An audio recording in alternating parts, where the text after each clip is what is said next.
بسم اللہ الرحمن الرحیم۔ جنت ایک ایسا نام ہے جس کو سنتے ہی ہر انسان کے ذہن میں بہت سے سوالات پیدا ہوتے ہیں۔ جنت کہاں ہے؟ کیسی ہوگی؟ جنت میں کیا ہوگا؟ حور کیسی ہوگی؟ اس سے تعلق کیسے قائم ہوگا؟ کیا نفسانی خواہشات ہوگے؟ بچے کیسے پیدا ہوگے؟ ہم بستری سے لذت کیسی ہوگی؟ مردوں کو حورے تو عورتوں کو ہم بستری کے لیے کون ملے گا؟ تو ناظرین گرامی، اس ویڈیو میں ہم آپ کو جنت کی حوروں کے بارے میں بتائیں گے۔ حضرت ابو ہریرہ رضی اللہ عنہ سے مروی ہے کہ ہم نے رسول اکرم صلی اللہ علیہ وآلہ وسلم سے عرض کیا، اے اللہ کے رسول، ہم کو جنت کے بارے میں بتائے۔ حضرت محمد صلی اللہ علیہ وسلم نے ارشاد فرمایا، جنت کی زمین سفید اور مٹی زعفران سے بنائی گئی ہے۔ اس میں سونے اور چاندی کی اینٹیں جن کو مشق کے گاڑے اور موتیوں کی کنکریوں سے لگایا گیا ہے۔ حدیث پاک میں حضرت محمد صلی اللہ علیہ وآلہ وسلم کا فرمان ہے کہ جنت میں سب سے کم تر جنتی کو 80,000 نوکر اور 72 حوروں سے نوازا جائے گا۔ آپ صلی اللہ علیہ وآلہ وسلم نے فرمایا کہ جنت کی حور اتنی خوبصورت ہے کہ اگر وہ حور آسمان سے زمین کی طرف نظر مارے تو سارے زمین میں نور سے بھر جائے اور ہر طرف خوشبو پھیل جائے گی۔ نبی اکرم صلی اللہ علیہ وسلم نے ارشاد فرمایا کہ حور کے سر کا دوپٹہ دنیا و معافیہ سے بہتر ہے۔ جنت کی حوروں کی پنڈیاں ایسی ہوگی جن کا گوشت اندر تک نظر آئے گا۔ حضرت انس رضی اللہ عنہ سے مروی ہے کہ رسول اکرم صلی اللہ علیہ وسلم نے فرمایا کہ جبرائیل نے مجھے بتایا کہ جب جنتی آدمی حور کے پاس جائے گا تو حور اس کا استقبال کرے گی۔ تم جس انگلی سے چاہو حور کو پکڑ سکو گے۔ اگر حور کا ایک بال زمین میں ظاہر ہو جائے تو مشرق مغرب میں نور ہی نور پھیل جائے گا۔ جنتی آدمی جنت میں اپنے بستر پر بیٹھا ہوگا تو اس کے سر پر ایک نور ظاہر ہوگا۔ اس کے ذہن میں یہ بات آئے گی کہ اللہ تعالیٰ اپنی مخلوق پر نظر کرم فرما رہا ہے۔ جب وہ اس نور کی طرف نظر مارے گا تو وہ ایک حور ہوگی۔ وہ اس جنتی سے کہہ رہی ہوگی کہ اے اللہ کے بندے، اے اللہ کے بندے، کیا تمہارے پاس ہمارے لیے وقت نہیں ہے؟ یہ آدمی اس سے دریافت کرے گا، تم کون ہو؟ وہ جواب دے گی کہ میں ان حوروں میں سے ہوں جس کا اللہ تعالیٰ نے تم سے وعدہ فرمایا تھا۔ وہ حور اس جنتی کے پاس بیٹھ جائے گی۔ ابھی وہ جنتی اس حور سے گفتگو کر رہا ہوگا کہ ایک اور حور اس بندے کے پاس آ کر کہے گی، اے اللہ کے ولی، کیا تمہارے پاس ہمارے لیے وقت نہیں ہے؟ اس طرح وہ جنتی ایک حور سے دوسری حور سے باتیں کرتا رہے گا۔ حضرت سیدنا عباس رضی اللہ عنہ سے مروی ہے کہ اگر جنتی حور اپنے ہاتھ کا کچھ حصہ زمین و آسمان کے درمیان ظاہر کر دے تو زمین والے اس کے حسن سے آپس میں فتنے میں پڑ جائے گا۔ اگر وہ اپنا دوپٹہ زمین پر ظاہر کر دے تو زمین اس کے آگے جھک جائے۔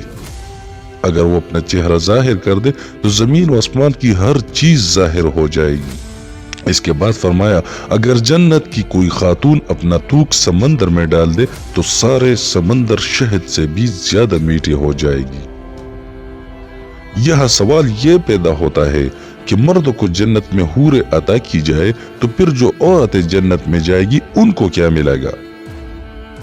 عورتوں کے لیے یہ ہے کہ جب وہ جنت میں جائے گی تو وہ اپنے نیک شوہر کے ساتھ رہے گی۔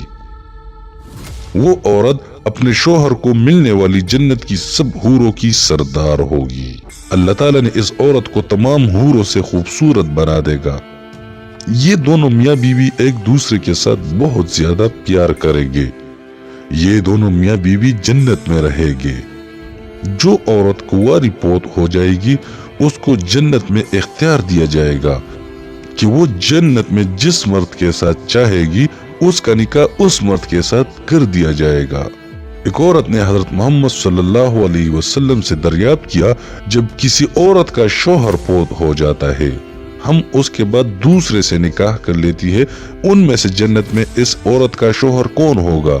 حضرت محمد صلی اللہ علیہ وسلم نے فرمایا، عورت جس مرد کے ساتھ چاہے گی جنت میں رہ سکے گی، یعنی ان دونوں میں سے جس کے ساتھ چاہے گی وہ رہ سکتی ہے۔ ام سلمہ رضی اللہ عنہ حضرت محمد صلی اللہ علیہ وسلم سے عرض کرنے لگی، یا رسول اللہ، مجھے یہ بتائے کہ جنت کی حور بہتر ہے کہ دنیا کی نیک عورت بہتر ہے؟ آپ صلی اللہ علیہ وسلم نے فرمایا کہ دنیا والی عورت کو جنت والی عورت پر فضیلت حاصل ہوگی، جو باہر والے کپڑے کو اندر والے کپڑے پر حاصل ہوتی ہے۔ ایک بار ایک یہودی نبی کریم صلی اللہ علیہ وسلم کے دربار میں حاضر ہو کر کہنے لگا، یا رسول اللہ، جنت میں لوگ کھائے پیے گے؟ حضرت محمد صلی اللہ علیہ وسلم نے فرمایا کہ جنت میں آدمی کو 100 آدمیوں کے برابر کھانا پیش کیا جائے گا، اس کو 100 مردوں کے برابر ہم بستری کی طاقت عطا کی جائے گی۔ اس یہودی نے کہا کہ جب کوئی مرد یا عورت جنت میں کھائے پیے گا، اس کو جنت میں قضائی حاجت کی ضرورت تو پیش آئے گی۔ اس پر نبی اکرم صلی اللہ علیہ وسلم نے فرمایا کہ جنتیوں کی حاجت اس کے پسینے کے راستے خارج ہو جائے گی، ان کے پسینے سے مشک کی طرح خوشبو آئے گی۔ جنت میں انسان جو کچھ چاہے گا اس کو وہ عطا کیا جائے گا۔ ایک روایت میں ہے کہ مرد اپنا ہاتھ اس حور کی کمر پر رکھے گا تو سامنے کی طرف سے سینہ کی طرف کپڑے اور گوشت کے اندر سے اپنا ہاتھ دیکھ لے گا۔ مزے کی بات یہ ہے کہ مرد جب بھی حور سے صحبت کرنے جائے گا تو اسے باہر کنواری ہی پائے گا، لیکن اس ہم بستری سے کسی کو کوئی تکلیف نہ ہوگی اور نہ کوئی رطوبت اور خون کا اخراج ہوگا۔ مرد اپنی حور کے جسم کو ویسا ہی پائے گا۔ امام احمد نے حدیث نمبر 15773 میں حضرت ابو ذرین عقیلی رضی اللہ عنہ سے روایت کی ہے کہ حضور صلی اللہ علیہ وسلم نے فرمایا، نیک مرد اور نیک عورتیں جنت میں ایسی ہی لذت پائے گی جیسے تم دنیا میں لذت پاتے ہو، اور وہ تم سے لذت حاصل کرتی ہے۔ اگر کوئی مومن جنت میں یہ خواہش کرے گا کہ اس کی اولاد پیدا ہو تو اللہ پاک اس کی یہ خواہش بھی پوری فرما دے گا، کیونکہ جنت میں جنتی کی کوئی بھی ایسی خواہش نہ ہوگی جیسے پورا نہ کیا جائے۔ اس بارے میں ترمذی شریف کی حدیث نمبر 2563 بھی پیش کی جاتی ہے۔ حضرت ابو سعید رضی اللہ عنہ سے روایت ہے کہ رسول اکرم صلی اللہ علیہ وسلم نے فرمایا، مومن جنت میں جب اولاد چاہے گا تو حمل، زچگی اور پرورش اسی وقت ہو جائے گی جیسے وہ چاہے گا۔ البانی رحمت اللہ علیہ نے اسے صحیح الجامع میں صحیح کہا ہے۔ اب حمل کا ٹھہرنا، مدت مکمل ہونا اور اس کے بعد 33 سالہ جوان ایک ہی لمحے میں ہو جانا اس حدیث میں ثابت ہے۔ اور قابل ذکر بات یہ ہے کہ حدیث میں لفظ استعمال ہوا ہے کہ جیسے وہ چاہے گا، مطلب یہ کہ لڑکا اور لڑکی جو جنتی چاہے گا وہی پیدا ہوگا۔ حدیث سے یہ بھی ثابت ہوتا ہے کہ جنت کی اولاد دنیاوی اولاد کی طرح نہ ہوگا، بلکہ یہ سارا مرحلہ ایک ہی لمحے میں مکمل ہو جائے گا۔ اور چونکہ جنت میں چھوٹے بچے نہ ہوگے، اسی لیے بچہ پیدا ہوتے ساتھ ہی 33 سال کا کڑیل جوان بن جائے گا۔ اللہ تعالیٰ سے دعا ہے کہ اللہ تعالیٰ ہم کو جنت میں اعلیٰ مقام عطا فرمائے۔ آمین یا رب العالمین۔